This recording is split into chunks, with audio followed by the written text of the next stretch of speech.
always happy and gay. He flies his flag like a puppy dog's tail, and work is always play. Now if you want to feel important and sharp as any thistle, just take a tip from Little Toot. You'll seem that and whistle. That was Little Toot, all right, and what a cute, silly whistle he had. But listen to his father, Big Toot, blow his whistle. Big Toot was coming down the river, and he was pulling a cargo ship headed for the open sea. What a thrill it was for Little Toot to see his father right in the lead. Now Little Toot the tugboat would like to be like his dad, out where it's rough and a going snap. Work is not so bad. He surely could dock a freighter or find a barge to haul. He could rescue an ocean liner if he ever got there at all. Puff, puff, puff, if he ever got there at all. When he saw such an impressive sight, Little Toot was determined to get out and help his father with the cargo ship. Blowing his black smoke balls, he pulled up alongside the big boat. But instead of grabbing a tow line as he should, he grabbed the anchor chain, and down came the anchor with a splash. All the boats around burst out laughing. Poor Little Toot, what a foolish mistake. Sheepishly, he backed away, and this time, right into the path of another tugboat. The other tugboat was the J.G. McGillicuddy, the meanest boat on the river. Poor Little Toot, every time he got into trouble, the J.G. was always there to bawl him out. And he had been trying to be a useful little tugboat, but before he could even shed one salty tear,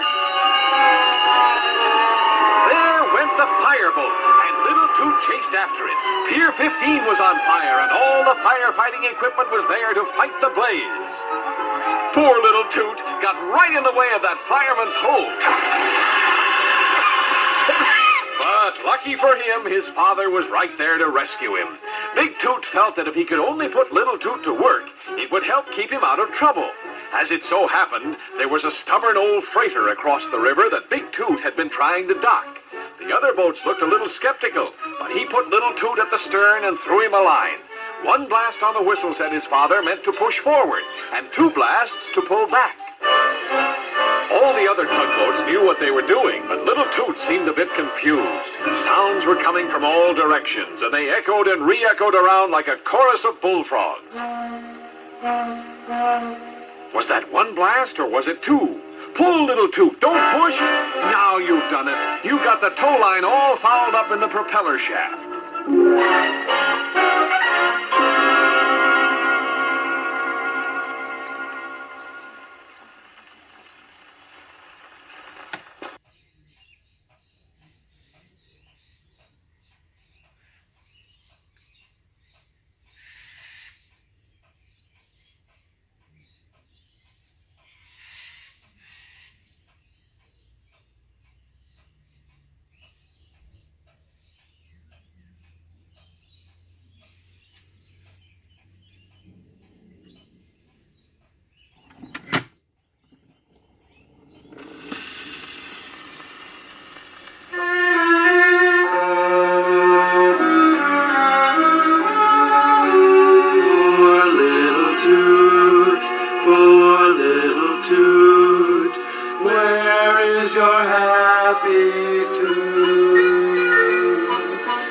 Try to be grown up, but you've got to own up. It's like reaching for the moon. Way out in the outer channel, Little Toot drifted around and around. It seemed to him that he hadn't a friend left in the world. But he did have one friend. It was the old bellboy that marked the channel for incoming ships, and he was warning Little Toot to go back.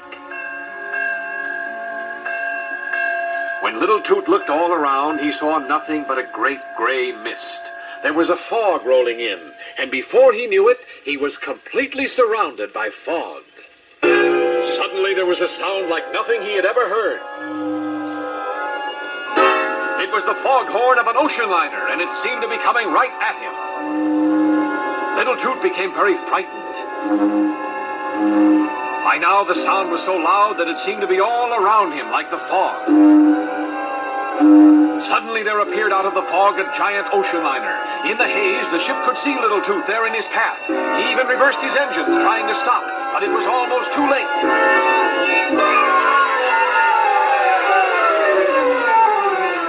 Just in the nick of time, through the fog came Big Toot, head down like a football player. With split-second timing, he shoved little Toot out of the path of the oncoming liner.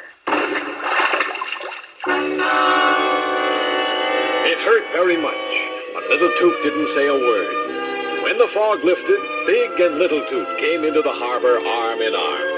The captain of the ocean liner was there, and he was telling everyone that in the fog he hadn't realized he was so close to land until he saw little Toot. He even praised him for saving his ship. Little Toot was a hero, and all the other tugboats were glad to welcome him back. Even old McGillicuddy tried to smile.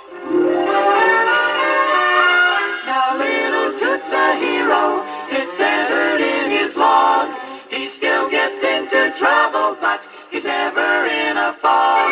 He really feels important and sharp as any thistle. You just listen to little Toot and join right in and whistle.